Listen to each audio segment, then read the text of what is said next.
Baik, saya akan melanjutkan ke materi selanjutnya, yaitu etika bisnis dalam bisnis global. Etika bisnis dalam pasar monopoli dan pasar kompetitif. Pasar monopoli dalam pasar monopoli, satu perusahaan mendominasi pasar tanpa pesaing. Etika bisnis di pasar ini mencakup kewajiban perusahaan untuk tidak mengeksploitasi posisi dominannya, seperti memanipulasi harga atau mengurangi kualitas produk. Praktik yang adil dan transparan sangat diperlukan untuk melindungi konsumen. Pasar kompetitif. Dalam pasar kompetitif, banyak perusahaan bersaing untuk mendapatkan pangsa pasar.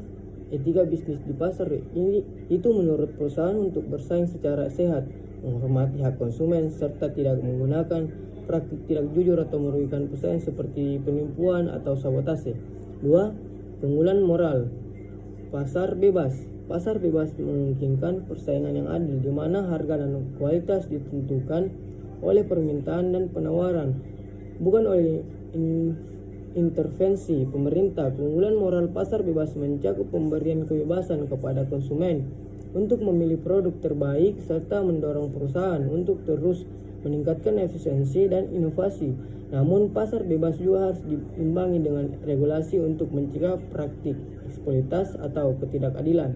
3. Etika bisnis di era globalisasi. Globalisasi meningkatkan hubungan antar negara, sehingga perusahaan harus mempertimbangkan budaya, hukum, dan standar etika yang berada di berbagai negara.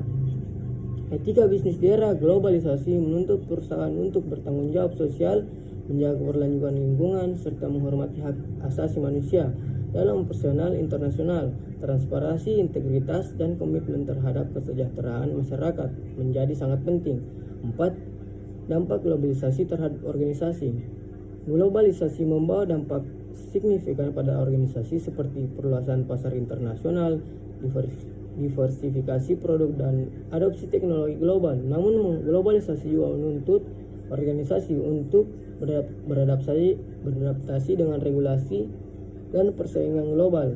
Etika bisnis dalam organisasi global harus mengutamakan transparansi, kepatuhan terhadap hukum lokal dan internasional, serta tanggung jawab sosial yang lebih besar. 5. Dampak perubahan sektor ekonomi terhadap lingkungan hidup. Perubahan sektor ekonomi, terutama dalam industri yang intensif energi dan bahan baku, dapat menyebabkan kerusakan lingkungan, peningkatan produksi yang tidak ramah lingkungan, polusi, dan eksploitasi sumber daya alam dapat memperburuk perusahaan iklim. Oleh karena itu, perusahaan harus menerapkan praktik bisnis yang berkelanjutan dan ramah lingkungan, seperti mengurangi emisi karbon, mengelola limbah dengan kebijaksanaan, dan mendukung penggunaan energi terbarukan.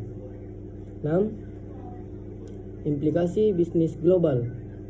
Bisnis global menghadirkan tantangan dalam hal etika seperti perbedaan nilai budaya, ketidakseimbangan kekuasaan, serta potensi eksploitasi tenaga kerja di negara-negara berkembang. Perusahaan harus menjalankan praktik yang adil dan menghormati hak pekerja, lingkungan, dan komunitas lokal.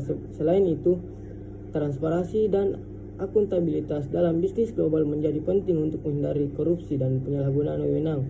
7. Kejahatan korporasi. Kejahatan korporasi mencakup berbagai tindakan ilegal atau tidak etis yang dilakukan oleh perusahaan atau eksekutifnya, seperti penipuan, penghindaran pajak, pelanggaran hak kerja, atau kerusakan lingkungan yang disengaja. Kejahatan korporasi merusak reputasi perusahaan, menciptakan ketidakpercayaan publik, dan berisiko hukum yang tinggi. Oleh karena itu, perusahaan harus mematuhi hukum yang berlaku dan mengutamakan prinsip etika dalam setiap aspek bisnisnya. Sekian, terima kasih.